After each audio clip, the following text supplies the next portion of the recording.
えナナ、今年もまた多摩川に真夏の花が咲く。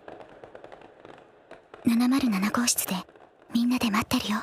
I remember Shoujo for its more lighthearted themes of romance, friendship, and pursuit of dreams, but Nana was not for the faint of heart since it didn't really fall into the pure-hearted category. Nana was not for people who wanted a simple and pure love story. Rather, it was a coming-of-age drama that portrays the complexities of life, friendship, love, and fulfilling dreams. Many people who have watched it, including myself, found it very painful yet sweet to watch. It truly depicts the joys and sufferings that are brought on by the choices made by the characters of the series. Even as a young child, I knew that Nana was not a simple romance anime. It depicted real-life problems such as adultery, death, the challenges of keeping friendships and romantic relationships, issues of mental health, drug abuse, manipulative and codependent relationships, and so much more. The story begins with the fateful meeting of two women who are both named Nana on a train to Tokyo. One is later nicknamed Hachi, who seems to live with her head in the clouds, and the dark-haired Nana seems to have a bleaker outlook on life because of the hardships she has been through.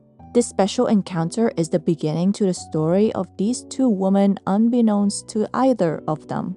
The one that is known as Hachi is more pure-hearted, innocent, and even childlike. The nickname that is Hachi is shortened from Hachiko, a name that is most associated with a dog, depicting her cheerful yet naive personality. Gradually, Hachi does become more mature and less self-centered, but her extreme attachment issues remain as she continues to cling to anyone who offers the slightest bit of affection or support. She is very much like a puppy, hence the name Hachi, who relies on other people for her happiness and validation. Whenever she is lost, she goes to other people for advice because she is unable to look within herself to come up with a solution. This Nana is greatly connected to her self-expression and freedom, where she was seen feeling depressed and suffocated by a job that doesn't allow her fashion to come through. She is often seen conforming to society norms by playing the part of a traditional woman, like cooking, cleaning, having a longer haircut, putting on makeup, or wearing feminine clothing. However, she was very different within one relationship where she allowed her lover to rely on her rather than be the one who was relying on the other. As a result of her hopeless romantic attitude towards life, she has been looped into some difficult situations. Meanwhile, the other Nana is tough-looking. Yet, she has a kind heart and is a devoted friend.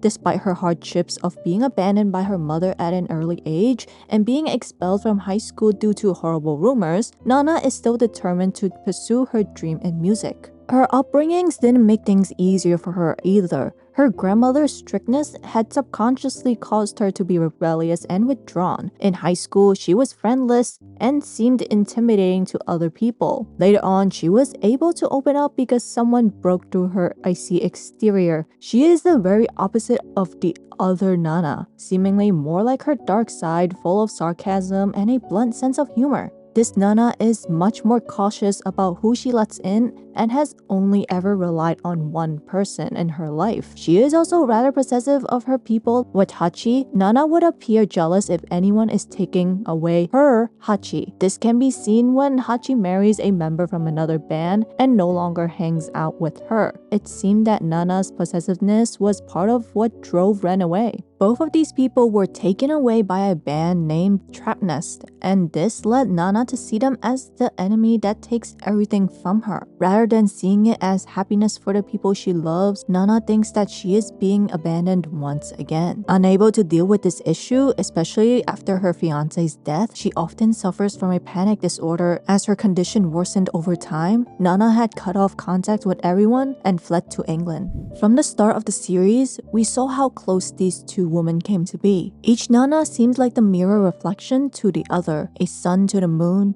the yin to each other's yang. But the fact that they're so different made them so alike, that their own uniqueness made them see the good and ugly in the other, yet they still accept one another. And that is the greatest form of love. So it was unexpected to see their friendship fall apart despite how close they got. This really strikes at the hard-cold fact that nothing can last forever.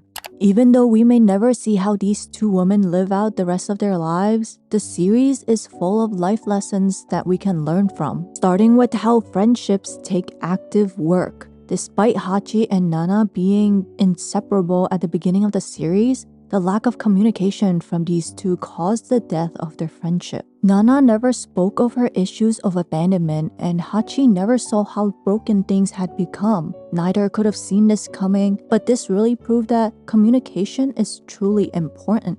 The second lesson is that reality will rip your life apart, just as it did with Ren, who was taken away from Nana by death, and how two people who are right for each other can meet at the wrong time. This means that your life cannot be guaranteed, and to make sure you don't do things that you may end up regretting in your lifetime. Basically, the best of times are the very present you are in. Some things may not last forever, but at the very least, you should enjoy the moment.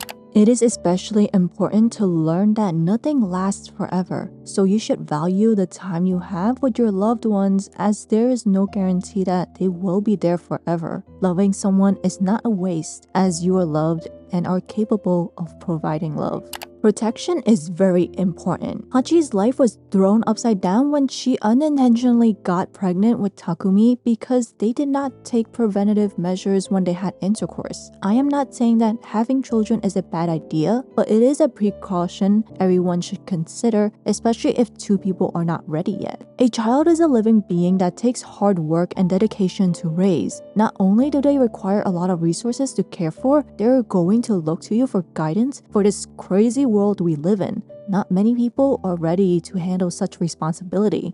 This lesson is the one I found to be the most important from Nana. It is that the more attached you are to one person, the more it hurts to lose them. This pertained more to the rocker Nana, who seemed to have a knack for people leaving her. Of course, this is not her fault, as life is full of uncertainties and death is one of them. Nana's response to Ren's death truly showed how fragile life is, and whenever someone we love is taken away from us, a little piece of us goes with them. Sadly, this means that we won't know when we will get hurt by the ones we love most. Life is not going to be perfect, and it's going to be very cruel to you because living is the hardest thing anyone can go through. Neither of these two women started out the series with perfect lives, and their control over their own lives seemed to spiral out of control as the series progressed. Because of this, Nana is an emotional roller coaster that is a great representation of how ugly yet beautiful this world can be. The uncertainty of the choices we make is a really frightening idea, as we may never know the true extent of the path we choose.